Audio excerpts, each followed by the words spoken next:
Kofi Azali Monto, le loi a marqué l'histoire, il y a des Congolais belés. Il y a des Kofi. D'abord, moi, si je protéger Kaka. Kofi va donc protéger ma fille très bien. C'est triste de voir les Congolais en train de s'entretuer pour rien. Bisotu, comme la tournée, Ndengzali, Ndetoye Bisotu, Bisotu salarieur, tu vas dans la bamonté, peut-être un traitement Kofi Azouaka, et pas ma producteur. Dans le sens qu'il va vendre un hôtel à bien, ma petite balière à bien, l'homme sous bassin avant ma course déjà bien avant ma biso, ma nogo patrouiller, vous comprenez? Ou ma nogo qui est dans ma nogo, tu dois commis. Et ben donc les gars d'esprit à Galaxy 5, chacun portera sa propre charge.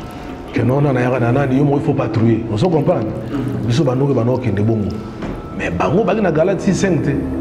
Bango bango il y en a que non, Kofi prenait à d'autres charges na bango, bilo pour tout ça comprendre. Bon, au moins le procès aux procès. Ils ont un bateau, comment dirais-je, ils ont un bateau au Bazali, vraiment inclus dans le cadre de la procès. Il vient avec inclus dans la procès. C'est-à-dire qu'ils soutiennent les Bazali qui non, au Sam Melila. Et peut-être dans l'interview, que non, sinon il faut expliquer qu'il vient à la criminalité, il faut expliquer à vous, c'est pas un criminel. À sa criminalité, puis danser son attente, il y a un monter dans un groupe, il y a un groupe. Après, les gars, on a vu peut-être un traitement à Bango, ça va bien se répéter. Bango a motilité. Et puis il faut comprendre que nous avons une intoxication. Intoxiqué, contre peut-être parce que vous avez besoin de papier, ou vous avez besoin de. En tout cas, dans ce dans le quartier latin, dans ce moment, ça va que nous avons fait traiter à Bango, moi, ce qui m'a fait mal, durant le procès, il y a des Congolais qui sont partis juste parce qu'ils ont témoigné contre Kofi Olomide. Mais c'est triste, ça ne sert à rien. C'est triste, sur YouTube, excusez-moi le terme, mais et tout ça la propreté. À un certain moment, tu vois, il faut qu'on dépasse le niveau, on est abassé ses esprits, ça m'a monté. Je n'ai jamais vu ça. Donc un jour dans ces moyens, je n'ai jamais vu ça. Je n'ai jamais vécu ça. Il y a un moment où mon cas est continué kaka. L'aime sous monter à ma baie. ONG Avenir pour tous, APT en sigle. Nous vous présentons le service de nos boutiques online. Nous avons une boutique aide alimentaire et une autre boutique Easy Cash Turquie prix de gros. Dans notre boutique Easy Cash Turquie prix de gros, nous vous donnons la possibilité de faire vos commandes en ligne. Nous fonctionnons avec beaucoup de boutiques qui vendent des habits en Turquie au prix de gros. C'est pour vous faciliter de faire vos commandes au niveau de Turquie au prix des gros. Ça ne sert à rien de prendre le visa pour aller acheter les habits en Turquie. Vous pouvez donc commander à partir de notre boutique Easy Cash partout où vous y serez et ce sera le même prix et dans peu de temps vous recevrez votre commande. Pour faire vos commandes, allez-y sur notre site web. Tapez www.easycashinternational.com. Vous trouverez les catalogues de nos articles comme habits, chaussures, etc.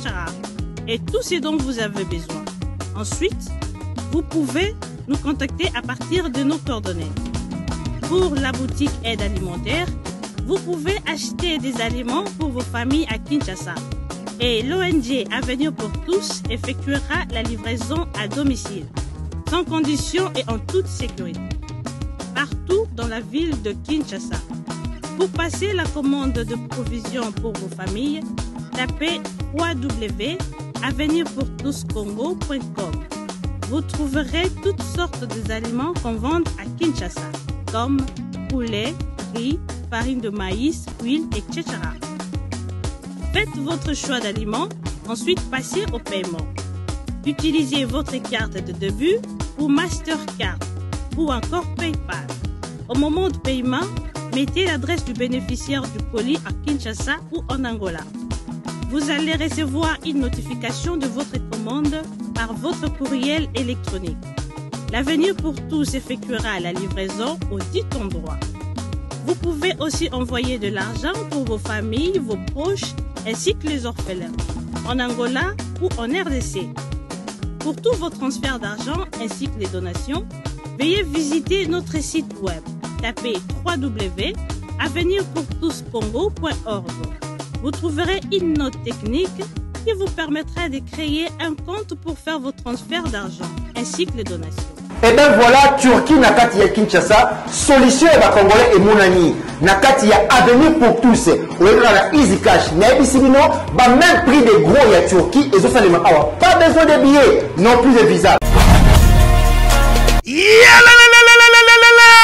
Après confinement, réouverture, Yanganda Taba, chez Djongade, Awa, Bokokuta, Biloko Nyonso Bolingaka ya Kotumba, lokola ntaba ya kitoko pe elengi, soso ya kotumba, ngulu ya kotumba, poaso ya kotumba. Esengeli koyebake, chez Djongade, bafongolaka kobanda mokolo ya mardi, ti dimanche. Awa nde sika ambiance ezali kolala, adresse ezaka se moko, chez Djongade, weekend, boza deja ya kosepela, chaque vendredi, bobanda kozwa Suzuki Luzub 4x4. Yende muta kosepelisa bino na ndenge ya kosakana te, oza kulia, oza komela, oza kopina. Pe chaque samedi, ekobanda kozalande CNN, Alligator, na ba artiste mosusu. Bako banda kosepelisa bino na makinu ya defwa te na bakunga ya kosakana te. Et puis, chaque dimanche, sombele suka bisanga, ndebo kozwa les grands chanteurs. Emile alias de Mingongo, yende muta konde ko palola awa, boko sentir betue baou différence yena.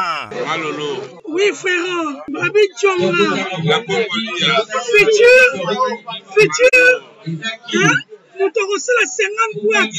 La Katakin, c'est Tchongaske. Soki olingo sala ba réservation, o bengi na ba numéro oyo, pe ba ko servir yo joli kitoko. Chez Djongade, yango nde moboko ya ambiance na kati ya Paris. C'est naturel, soin. Bana Guine, Bana Dar es Salaam, Bana Poto, Bana Mokil Mobimba, Cité Moko, Afrique Info avec Franck Semaï, Yandankala, Twende. X-Bass, Marandura, Franck Semaï. Mesdames et messieurs, nous sommes de retour sur ces plateaux. C'était la signé l'artiste et musicien Jeko Bourrompela. Fidèles téléspectateurs, c'était là pour le plaisir de Bruno Lubika, un bon à propre. On a pensé à honorable Alain Boïka et pourquoi pas à l'honorable Ariette Ouamouba Talabiso avec beaucoup d'attention. Fidèles téléspectateurs, je l'ai annoncé, l'artiste et musicien congolais Bourrompela, Azana Bissonakin. Est-ce que Lelo, Torosola Lisolo et album Bokoko, Torosola Naye, il est là, Jeko Bourrompela qui te dit bonjour, bon dimanche. Salut Claudie, salut. Ça va? Non, ça va, tout va bien. En forme. Comme d'hab mon frère, en forme toujours. Namo Lingikini, hein, ou Meli? Nazana Kin, Nazana Bangagement et Belair, Nazana Mama Belair au Sala, c'est chez moi, donc Nazana Kin. Combien de temps déjà, des Pozongi? Non, ben il y a toujours des balais, de tous les autres salamanango, hein, les allers-retours, et puis moi je suis quelqu'un de très discret, non, un peu moins discret. Au Bandango Kala. Moi j'aime trop la discrétion, la discrétion dans la salle, donc mais qui n'est pas terrain à Bissau, donc nous avons la congolité on a quoi, donc. Il faut ça. Les nations ça veut dire des pères de mère nazalé, nazalaki, donc. Mais là même, il y a tout européen, nous avons tant na yo na kin parce qu'il y a ba neleki, aux avec na bisoté, aux avec na tant na yo belé na poto. Ouais bon, poto za mboka na tikin, poto zali mboka étranger. Ça veut dire lelo être humain au courant qu'on se ressourcer partout, hein. Tous on a besoin d'ango.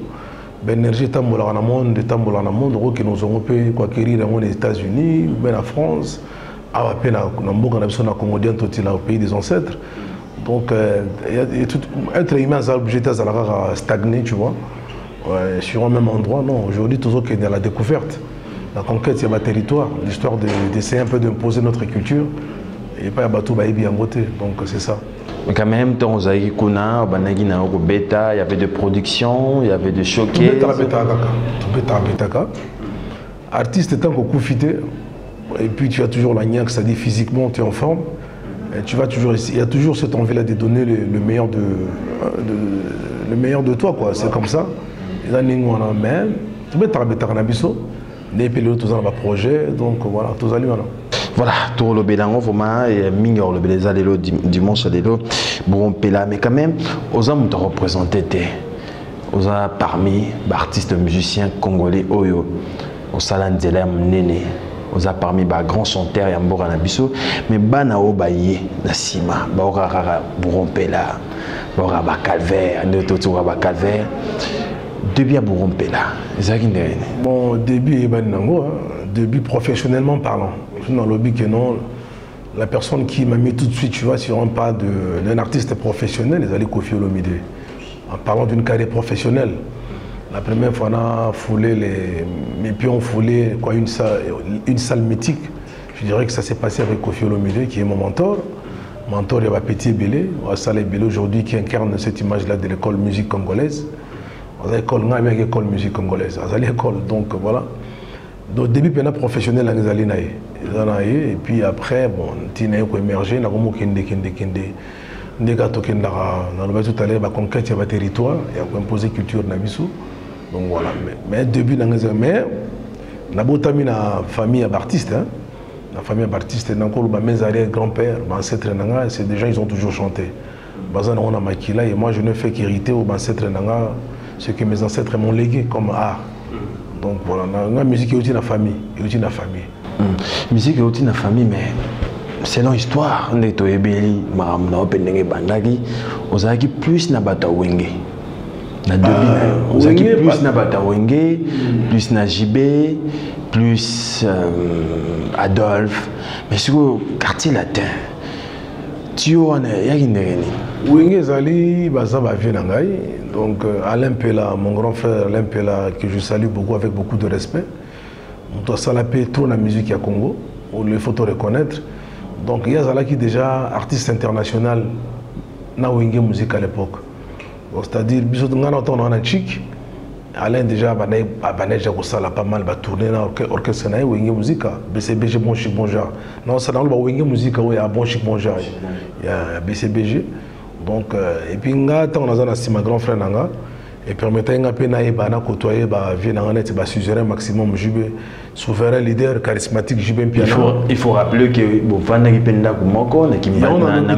c'est-à-dire, c'est vrai, je me rappelle, à l'époque, Jibem Piana, Didier Massela, Alain Pella, les Brins Massela, Massana, Willy Star. Tout ça qui parlait mon on a Mbeteke na avenue avenue Mbeteke en face na école Nyota ah tout ça qui wana basi wana jibaza qui wana alors to vanda qui wana bisotu donc wana baza ba vieux, c'est-à-dire les lorsqu'on a eu goût à musique il faut qu'on soit reconnaissant, place Gouane Outa. Même pour qu'on fasse découvrir, il fallait d'abord passer quelque part. Donc grâce à ma vie, aujourd'hui, nous avons un complexe de quartier latin. Mais quand même, au Vandanaba, bateau peut passer déjà là. Mais si vous pouvez une école ya Wenge, au Kota Kiangote, ok au Kota quartier latin. Ni ne simbagité. Posagi déjà na bango, liara na bango, la na bango. Ils ont un destin. Ils ont été super à ça la politique. Moi, on a pu faire ça la politique. Ils ont été père soka sala azala qui peut-être maçon, charpentier, tout ça. Moi, on a pu faire la naganzilana. Donc, ils ont été que le grand frère n'anga l'empé la zagi na katia groupe wana et que ngana ba fi n'angana na bani ko côtoyer bon facilement. On se comprend donc que ngape fait na beta kana wenge musique. Nous ils allaient makamner la vie, ils allaient destin.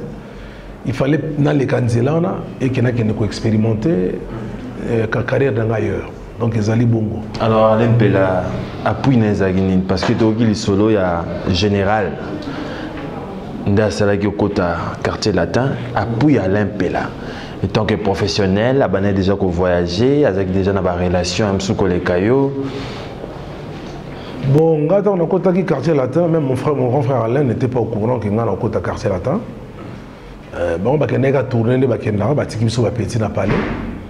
À l'époque, mon gars a négocié un orchestre moi sur le quartier Royaume Lifaki. Maman Saranga, Freddy Chilumba, Jason Sakoko.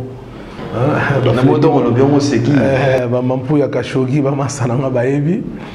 Donc, Bella Prince, Maman Saranga, Azaki Pena Saïko Langalanga. Très bon chanteur, Maman Saranga. Donc, Nazaki na Royaume Lifaki na Bandal. na betaka musique na bango tout ça et puis moment moko tant que ça li que non wenge za quitté bon nga zo évoluer kana mouvement na biso wana parce que tout de mo ya Pentagone à l'époque wenge alors biso ce qu'on a à fond to na ndule na to betaka pe bakate royaume lifaki et groupe moko marqué qui bandal makasi parce qu'il y avait des bons musiciens pas très bons musiciens ba chaka kaniki ba yiba masananga ba el babi vangu wana bazaki ba mécène na biso c'est que tant ba musique va na bandal yo peut confirmer oh ndima non musique va de partout na ba commune non musique va na bandal te faut bolongo loko na musique va de partout c'est na so des mu kanga ota kisangani tangaye a cartona qui peut danger on se comprend l'artiste belé to ba uta ba province on se comprend ba yepi ba cartona partout la musique va na Congo partout mais nga ba sérieux wana les alaika que non vous évoluer wana. Et ça fait que non, mouvement Botami, l'environnement placé aux Ali. Et voilà, ça a donné ce que ça a donné, quoi. Oui, ce qu'on quartier latin, au Coutilegram, on parle au PSG Nini, à PSG directement confiance, Borompela. Je pense que tout de suite, j'ai affiché auprès à vieux. Avec ça, j'ai donné l'image d'un artiste qui maîtrise bien son domaine, tu vois. C'est-à-dire que non, je pouvais lui être utile. Utile la musique, qui n'a pas projet là.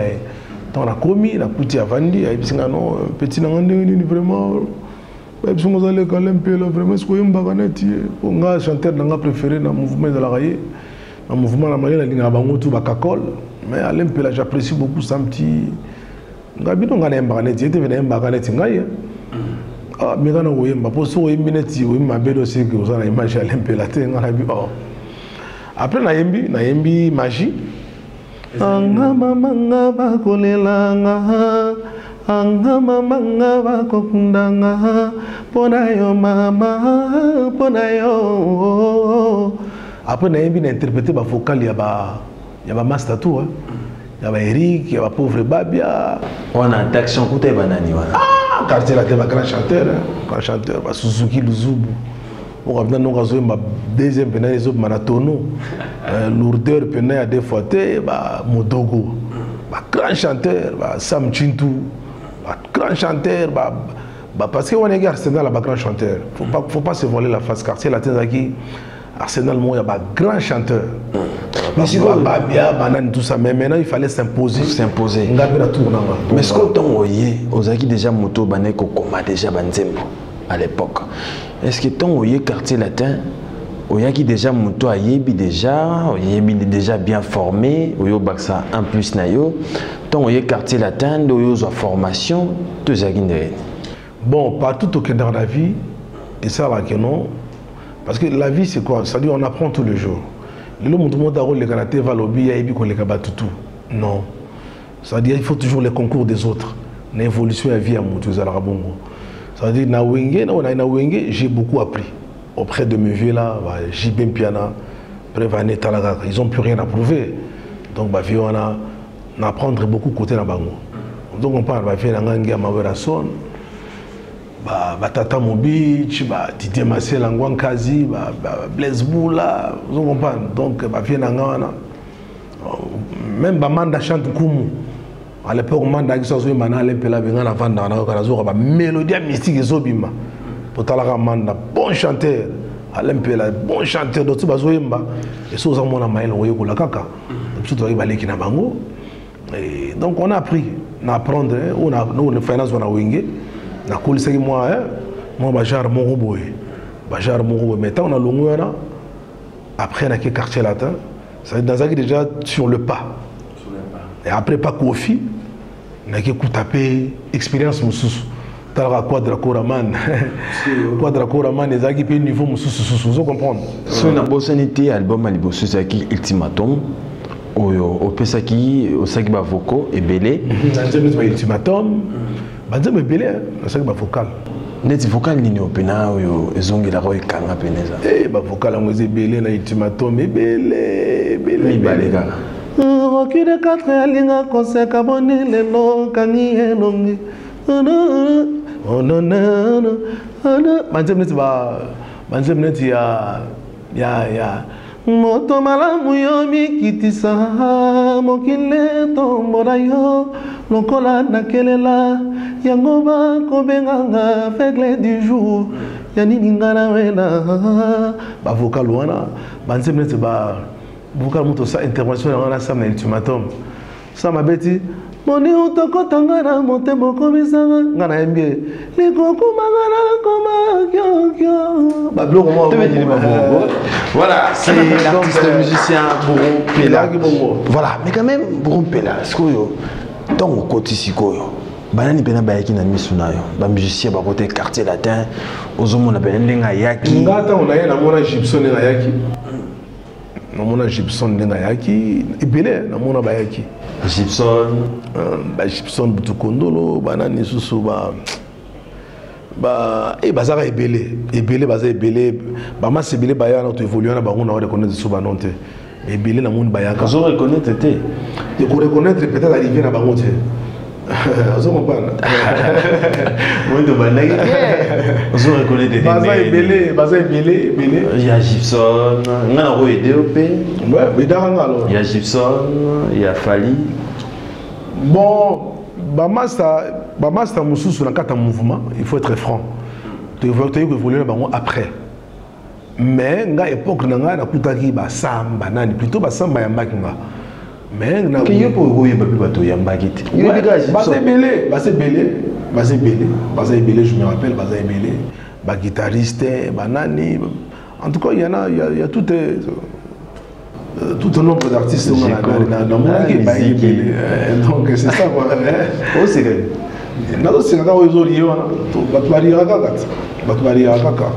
base belé mais après bon on a un parcours qui évolue parce que mon quartier latin ils ont une histoire Kofi Olomide mon histoire du quartier latin mais après il y a eu des gens qui ont rajouté quand même un édifice vous comprendre pour on a peut-être ndako sila quitté ndako sila qui comme à niveau moi bato so ba ki na moi peinture bazali ndan ba so ba Jeko Bourron Pela tant que les gens nazaki na quartier latin tant on a zo bini sandombolo na quartier latin vous comprendre the king of à l'époque ba master musu na parler ba zo tala ba yibika parce que tout bête ba salle mythique ba première salle mythique dans Kofi Agibiso ba Olympia première kora Kofi Biso Jeko Bourron Pela ngana depuis tu savane accompagner vieux voilà depuis tu peux y na mona depuis tu y na quartier donc voilà mon ba kombozo bi mara attends ozolo ba kombozo bi kora li boso to ba masula kora avant vient comme quadra kora man mais kora li boso gagnaki na quadra kora man biso beto zalaki je connais zalaki je participer na 4 kora vie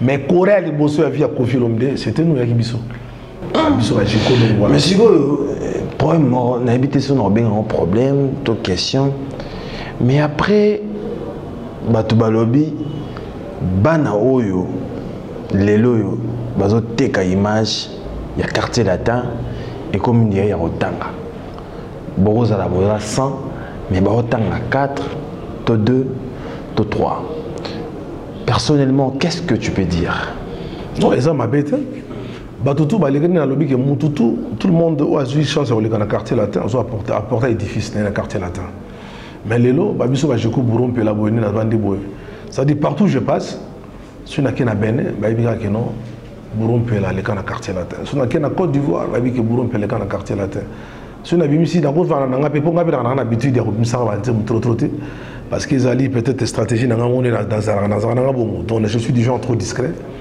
net si ko na za studio na osala banzem ou avec banzem on est au pesa bon je pense que mutu na mutu ayebi image oyo apesaka pene oyo ndenge incarnaka image moko boye esika uta donc c'est comme ça mais eza nango eza kaka mais quand même mpona yo moko lelo oyo famille wana ya quartier latin sozotala pene ovandi obi te ndeko na ngai wana mpe aoteka biso ngai moto azotekanga aza te image ya quartier latin après quartier latin moto atekanga ndeni mpe makambo ozolobana moto aotekanga ndeni oteka ngai otekanga koma image ya quartier latin non mbali zona c'est-à-dire soki baotala ye bamona Kofi Olomide non mbali zona salmi moto aotekanga aza te moto aotekanga aza te otekanga ndeni moto akomiteka ye moko mais akoteka ngai okema mosika moto akotekanga ndeni nga moto akotekanga aza te Nazanga moko, nazara ou nazara. Azo vendre image à quartier latin, après quartier latin. Kofi Olomide akufalo akufate. Beaucoup pas nous avons montazo te. Kofi nga beta na yo arena. Tous ceux qui m'ont invité, nga nazaki invité le 27 novembre. En temps normal, je faisais partie de ce concert-là. Parmi les gens qui ont été invités d'honneur, nazalaki. Donc il y a les kakuna ngomo na rakeno, quartier latin. Mon amtazo ça la vine à côté. Mais structure obiso tout les cas, ils allaient donc c'est comme ça. Mais voilà, c'est l'artiste musicien congolais Bourron Pela. Vraiment Bourron Pela, la réaction est belle. Mais les loyaux, Papa Nayo Kofi Olomide, c'est vrai que comme lié les lots, la justice. D'abord, tant que moine, il y a quartier latin. Qu'est-ce que Bourron Pela, tu peux dire? Moi, je peux dire que le Congolais, c'est triste de voir les Congolais en train de s'entretuer pour rien. Les Congolais, on s'entretue pour rien, franchement. Au moins, Mboka, peuple tout attend le futur. Hein, le futur, c'est-à-dire, les autres, ils ont un niveau, il y a un raisonnement à niveau, la génération, ils ont un niveau, il faut, c'est-à-dire, nous sommes là en train de léguer, par exemple, il y a bien la génération où on a l'existence de Congo, mais il ne faut pas tous à la stagner trop la mentalité. Moi, ce qui m'a fait mal, durant le procès, il y a des Congolais qui sont partis juste parce qu'ils ont témoigné contre Kofi Olomide. Mais c'est triste, ça ne sert à rien. C'est triste, YouTube, excusez-moi le terme, mais et tout ça la propreté. À un certain moment, je vois, il faut qu'on dépasse le niveau, on est abassé ses esprits, ça m'a monté. Les Congolais sont ratés, les Congolais sont kaka, les Congolais non.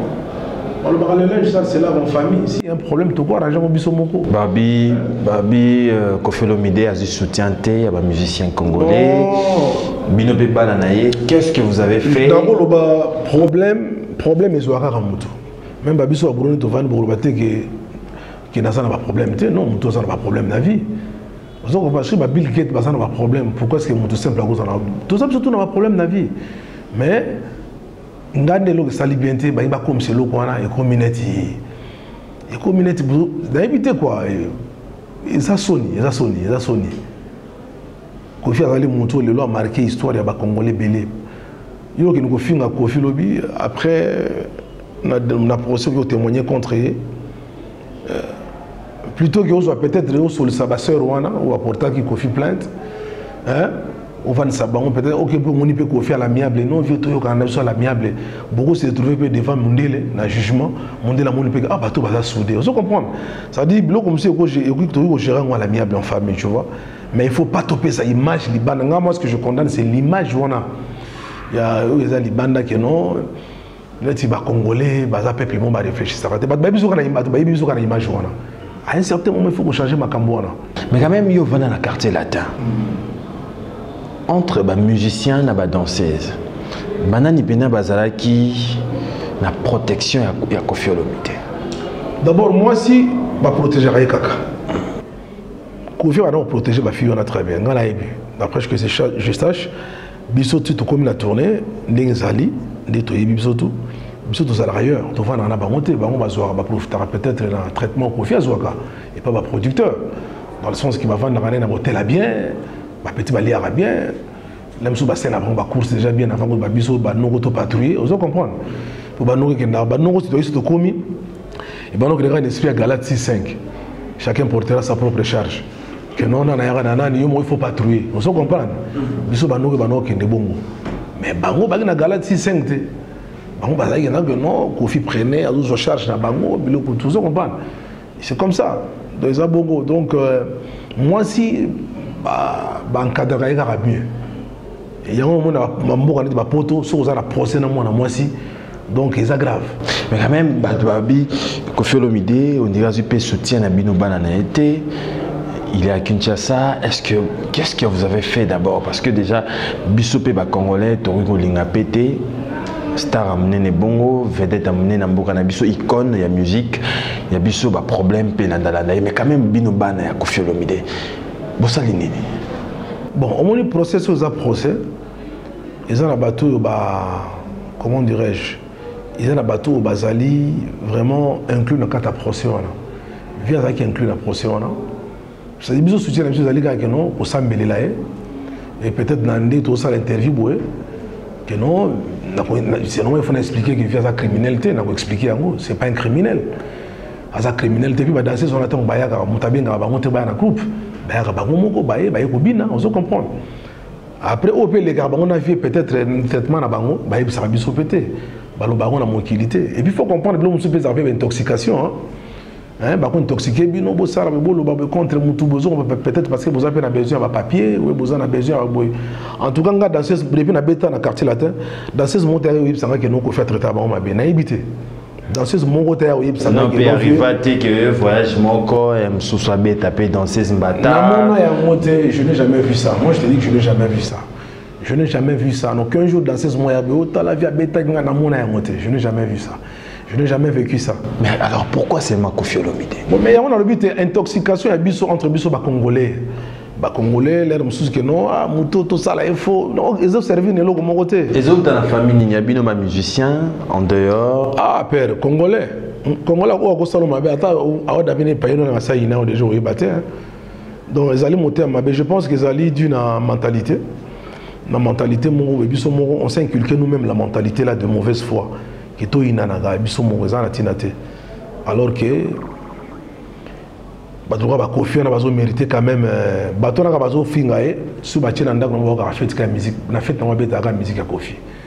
Donc ça sert à rien. Il y a une polémique on a biso ba congolais à bololé quoi. Il y a un mboko mokate zo continuer kaka. Lem sou moté à mabe.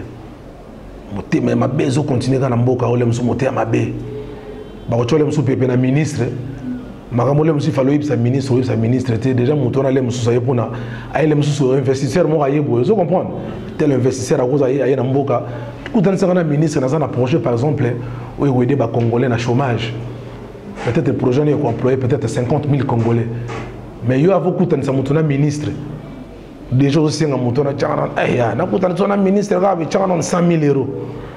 On se comprend. Alors que mouton a sori au aider ya moni ministre facilement, copie roule bien et puis ba congolais belé ba kolia. Mais yo linga yo mogolia. Ils allaient espionner. La même chose aux hommes, la même chose aux hommes na lelo. Na politique en mboka na biso. Makama belé le musobe beaucoup de sa chef de l'état, mais comment déjà barrière. Na peut se comprendre. Les musulmans tout le monde veut les cas à mon chef de l'État il faut qu'on soit 10 millions de dollars. Tu vois ce que je veux dire? Donc après qu'on a il y a un mentalité les autres mais pourquoi pas barrière pour nos frères musulmans? Barrière pourquoi par rapport à quoi nous avons artistes et musiciens nous avons barrière encore. Nous savons que Bourron Pela Ozali la famille présidentielle. Non, moi je ne fais pas partie de la famille présidentielle. Nous avons Bourron Pela German. Ngana sala lupemba va même ba conseiller wana na mboka oyo onyo sotoka wana za lokuta ngana sala lupemba va même ba conseiller na sala lupemba va ba tebelo ba zo kanisa boza ba grand prêtre na mboka oyo te père biso to défendre culture ya mboka oyo za beta banzela Rolex apé ba frère no mususu yo potele nga moi je suis à politique j'aime pas nga bloko wana te et ba politique ba ni bloko wana engagement na nga te on se comprend moi je suis ce que je suis et puis le moment extraordinaire dans mokili et les langues sont montées donc nous avons mené mon compte quoi nous avons tout la musique donc bien Bruno Luninga nous avons tout le donc c'est comme ça ngai nazana ngabongo te mené to yoka wana ke yo pena si proche na famille présidentielle. Non, je te dis que je ne fais pas partie de la famille présidentielle. Je ne fais pas partie de Nazanga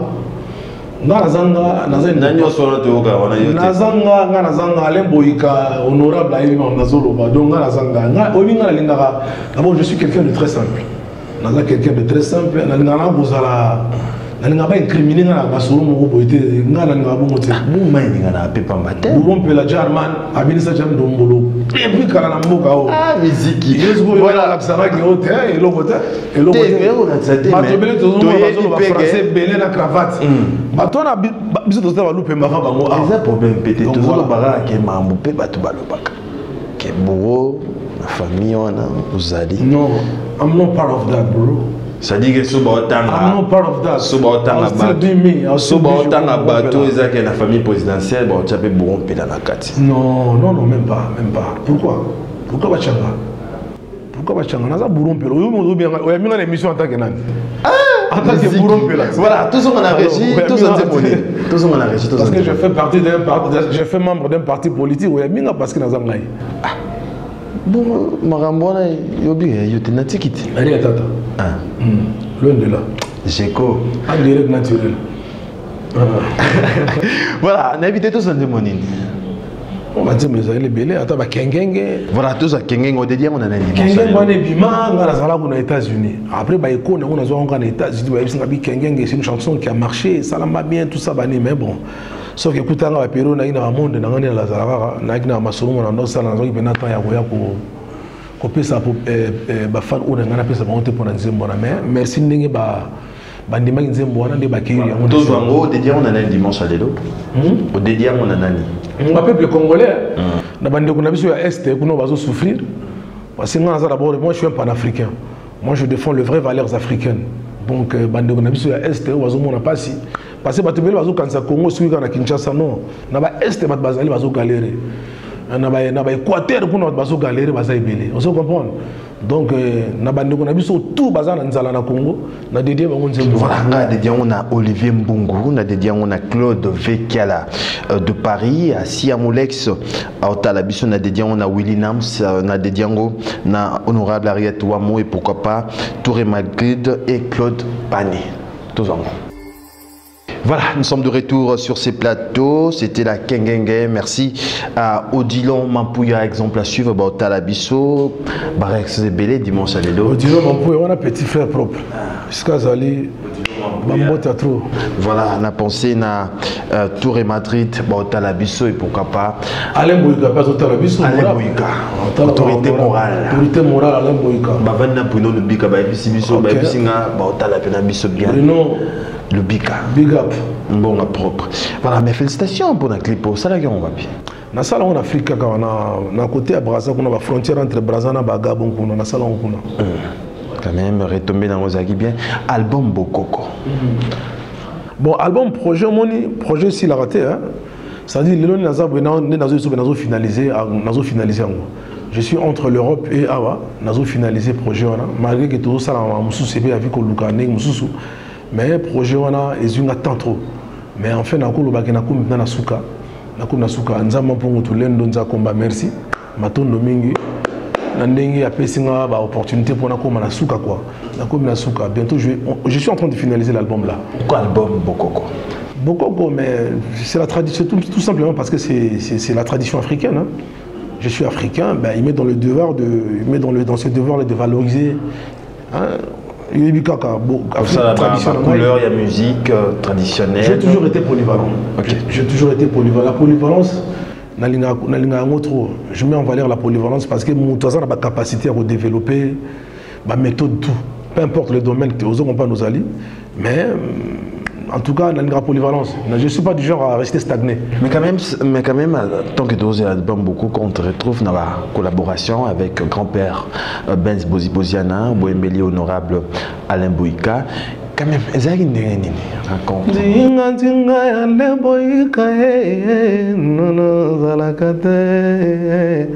D'abord, on a le plaisir trop parce que Naïmbina grand-père, il connaît un beau cannabis, vous comprenez?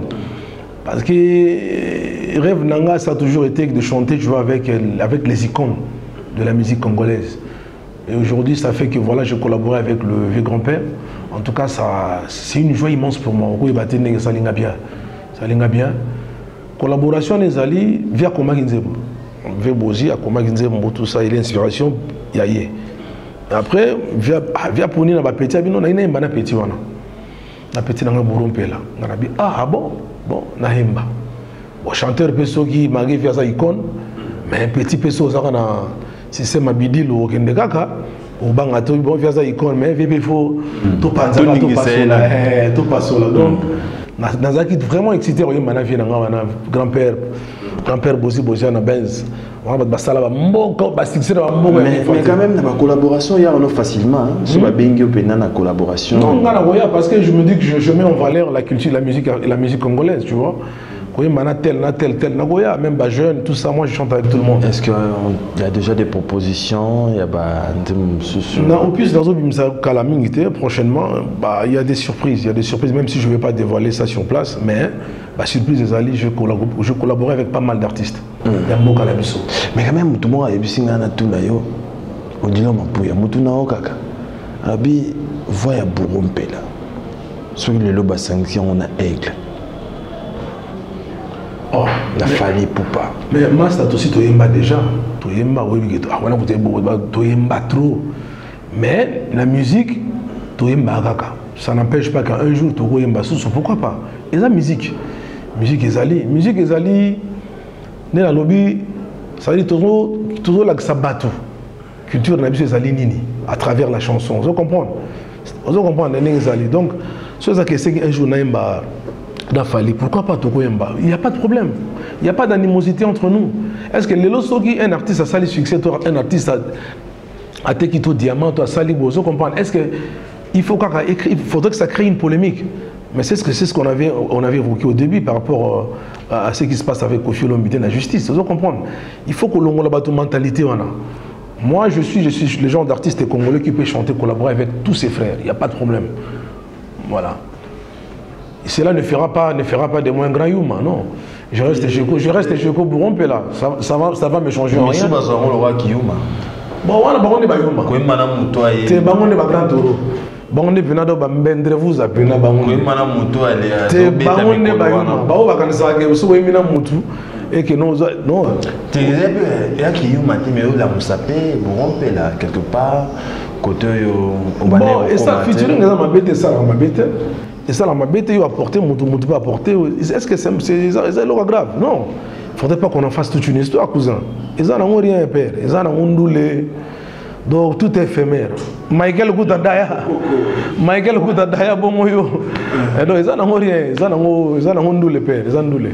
Mais quand même, ça te fait comment de voir ma frère Nayonde Bobeta dans le quartier latin aujourd'hui et la peine à Bandeko ça fait salle mythique Bobeta na Kofi Olomide. Je me dis que c'est une fierté. C'est une fierté pour la musique congolaise. Les hommes habitent. Everything happened for a reason, man. You do this today, the next day I'm gonna do like you too, or maybe I'm gonna do on my way. C'est un bon mot donc. Ma question me souffre que non en anglais. C'est un bon mot donc. Les arrêtés pour la. Surtout ça et les gars ont raison. Ça va il pour un moment il y a qui wana et il y a qui bosser comme ça. Les arrêtés pour na yo. Non, vie na vie retard les raté. Na vie retard les raté. Vie retard les raté. Hein? Donc vie retard ils raté. Ils raté. Le salinzembo, le boko salinzembo, le boko donc retard les raté. Au moment où nous avons encore les facultés, toutes les facultés physiques en place, tout ça, on peut donner le meilleur de nous. Donc il n'y a pas de retard. Voilà, Alain Boyka est déjà disponible sur toutes les plateformes de téléchargement. On a déjà dans la chaîne, il y a Grand-Père, tout ça.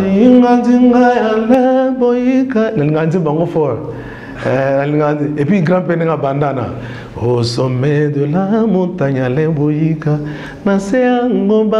Boyka, rien n'est impossible. Ah non, viens dans la big up. Viens Panza, viens système à bolo. Même des doses l'album, est-ce que Yom Rosiko, on peut s'absolument remonter en attendant doser l'album? Et il y a. Bon, Banzam Bouzali, net Banzam Mo va découvrir Mama Africa. Mama Africa est bientôt. Banzam Akito Bouzali. Maman Africa, j'avoue vraiment que tu es belle. Banzam Bouzali, bilo que c'est bien. Mais nous, dans le studio, quand même, nous avons fait balai qui est au bailli. En tout cas, nous avons tout. Nous avons des artistes. Nous avons des artistes parce que nous avons pratiquement des artistes du Congo. Nous avons des la musique congolaise. Il y a des choses qui ont évoqué le sujet que non. Babanda est basali. Il y a des choses qui ont danger que non. On aime sur le procès Kofi OK au monter à Mabé. Vous comprenez? Donc on est Babanda est.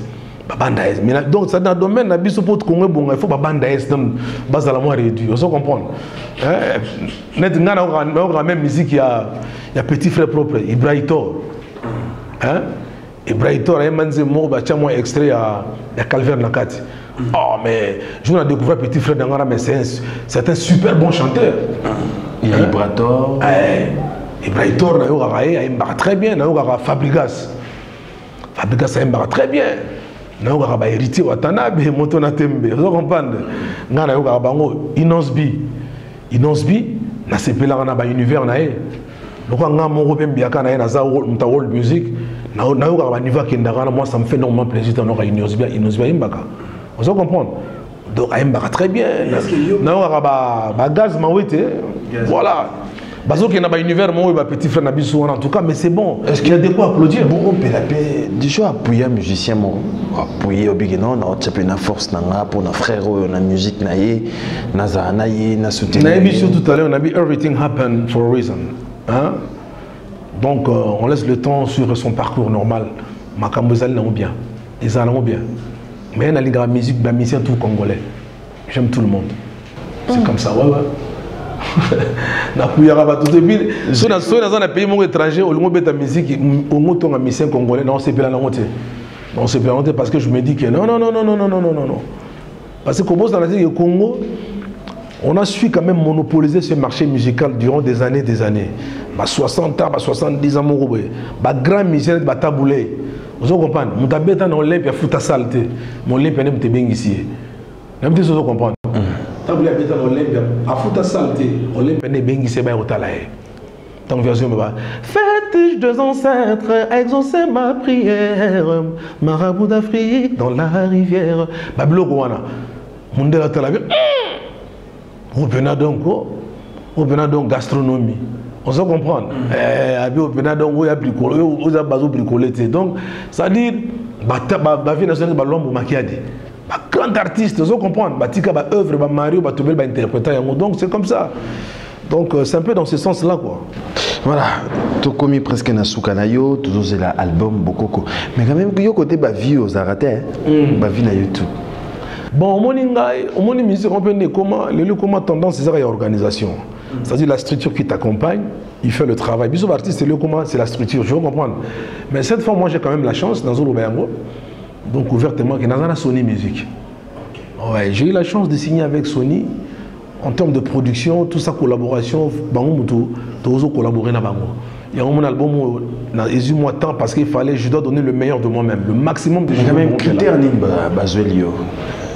parce que ma compagne est un artiste polyvalent, artiste un très polyvalent. Parce que je suis en espagnol, je suis en espagnol, je suis en anglais, je chante en français, je suis en lingala, je suis en Congo, je suis en Kintomba, vous comprenez? Donc, le critère où ma compagne non. Joe Aza mystique. Vous comprenez? Artiste congolais, je comprends peu la mystique. Faïmba.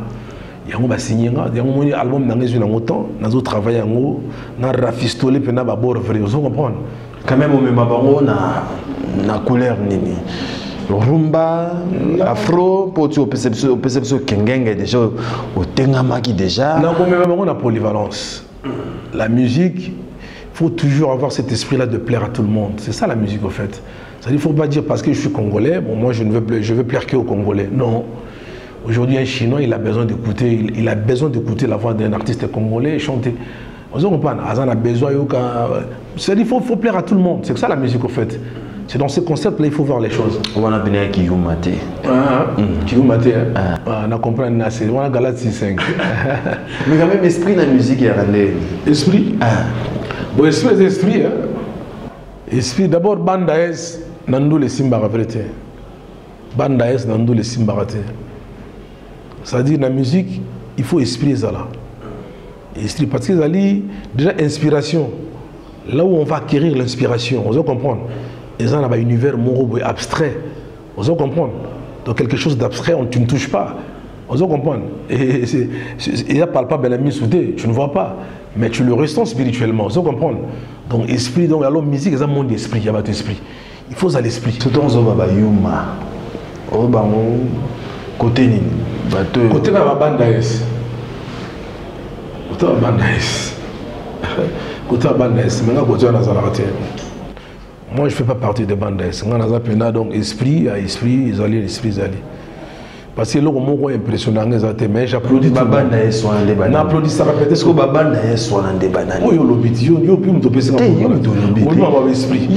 la musique, esprit, il faut la bande. La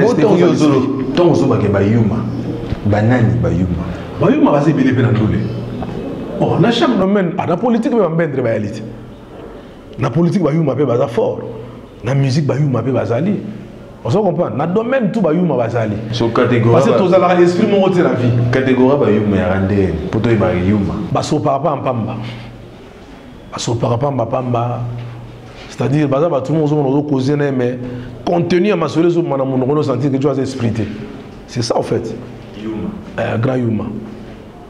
On se comprend. Agolo babilo mo même si Jazolo bazo maîtriser en côté, n'importe chose comprendre. Mais Azolo bakaka. Donc voilà Bayuma. Soyo géré on est. Nga bon na monde na biso to kutana na ba fou, to kutana na bato baza normal, to kutana na bato bazali pe. C'est-à-dire ba incompris bazali. Bato ya compréhension bazali. Alors il faut savoir faire avec eux, c'est comme ça. Au bois comme tout est. Il se boire à foutre, mais si ça a une folie. On se comprend. Les Kamabayuma on a musique il y a problème. Oh dans le il y a Dieu moi tu as comprendre. Il y a comprendre Bayuma. Même papa Mayema, Bayuma, papa Bayema Bayuma te. Angota babo. Ah pena Yuma. Donc c'est-à-dire si ma fille va timber Bayuma voilà, merci beaucoup Jeko Bourompela, merci de ce pays passage on a habité album beaucoup Kolobi année prochaine 2 décembre. En tout cas, tout ça bien. En tout cas jusque là Sony va passer la même opportunité à travailler bien et on travaille bien. Il y a un moment on a préféré qu'il y ait inspiration dans le Congo. Tout doit se passer ici au Congo parce que le Congo est pépinière. Vous m'avez dit, vous aurez répété. Tous ont répété. Juste pour l'instant dans le studio, non. Je me suis concentré dans le studio. Et après, tu as ici dans le studio bien, qu'on a fistolé d'abord. Et là en ce moment-là, je vais m'organiser, tu vois, d'avoir quelques séances de répétition dans ma petite nanga de tout travail. Mais ma petite Bazali. Ma petite nanga Bazali. Comme orchestre. Bon. Comme orchestre, est-ce que le comment pression peut ça comme orchestre? Depuis Banda, on peut ça rater. Le comment va gagner bourron pela, là ma petite là toujours bossé. Ma petite là Bazali. Ma petite là Bazali, toujours bossé na bango Bazali. Net ba Quentin, petite là na Banda Bazali, vous comprenez? Ma petite basse Bazali. Son donc il a poto ça bango que ça ni. Bazali là va tout ya. Ma petite là ba Yuma te, Bazali mon avant de vient na bandun. Avec des tours na bandun là. À quel moment on a Galati 5 chacun pour dire ça? Bon, au moins tu travailleras d'abord, concept tu travailleras pour nous toi se retrouver. Je pense qu'une fois que l'album sera là sur le marché, et tant que tu vas banda ba ma petite na baza ba galérien te na ba petite musu ba travailler ba numéro matricule na l'État. Donc pas no soirée. Il faut mais ma petite baby qui vient besoin de répéter. Il est ça. Baby qui vient d'avoir le répéter. Baby qui n'a pas le répéter. N'a rien là-bas. On monte ma petite va fourmi. Ma guitariste, c'est un bon guitariste. Ma petite va aller belé. Voilà, merci beaucoup. Merci Jeko Bourompela. Merci Olekana Agenda Cultura aux Anda Kunayo. À tout moment, on a besoin de Zana Punayo. 2-3 personnes bataillées au dimanche à Lilo. Quelques salutations. Honorable. Alain Boyka, donc en direct naturel quoi. La chanson là me plaît, c'est Bel Sangatro, Alain Boyka. Merci. Merci parce que ça a été mon test avant na babor na bima.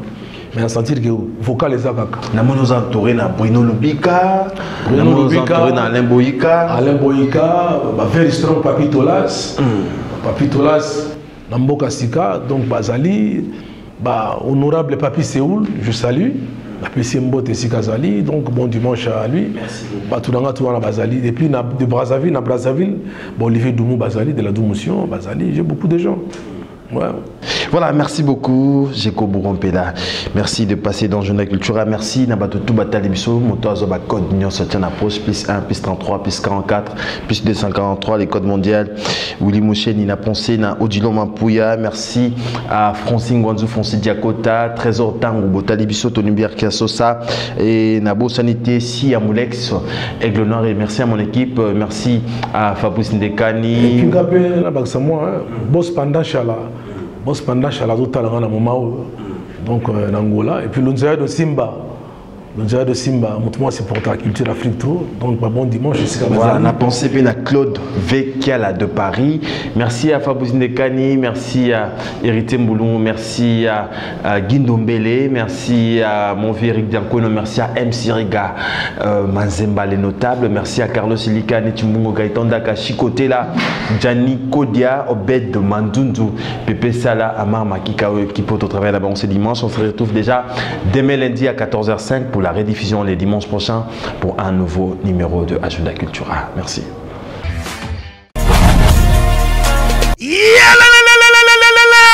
Après confinement, réouverture, Yanganda Taba, chez Djongade, Awa, Bokokuta, Biloko Nyonso Bolingaka ya Kotumba, lokola ntaba ya kitoko pe elengi, soso ya kotumba, ngulu ya kotumba, poaso ya kotumba. Esengeli koyebake, chez Djongade, bafongolaka kobanda mokolo ya mardi, ti dimanche. Awa nde sika ambiance ezali kolala, adresse ezaka se moko, chez Djongade, weekend, boza deja ya kosepela, chaque vendredi, bobanda kozwa Suzuki Luzub 4x4. Yende muta kosepelisa bino na ndenge ya kosakana te, oza kulia, oza komela, oza kopina. Pe chaque samedi, ekobanda kozalande CNN, Alligator, na ba artiste mosusu. Bako banda kosepelisa bino na makinu ya defwa te na bakunga ya kosakana te. Et puis, chaque dimanche, sombele suka bisanga, ndebo kozwa les grands chanteurs. Emile alias de Mingongo, yende muta ko palola awa, boko sentir betue baou différence yena. Malolo. Oui, frère. Babi Djonga. La Congolia. Futur. Hein? Nous t'aurons la 50 boîtes. La Katakin, c'est Djongaske. Soki olingo sala ba réservation, o bengi na ba numéro oyo, pe ba ko servir yo joli kitoko. Chez Djongade, yango nde moboko ya ambiance na kati ya Paris. C'est naturel, soin. Bana King, Bana Dar es Salaam, Bana Poto, Bana Mokil Mobimba, Site FM Moko, Afrique Info avec Frank Stemai, Kiandankala, Twende. X-Bass, Marandura.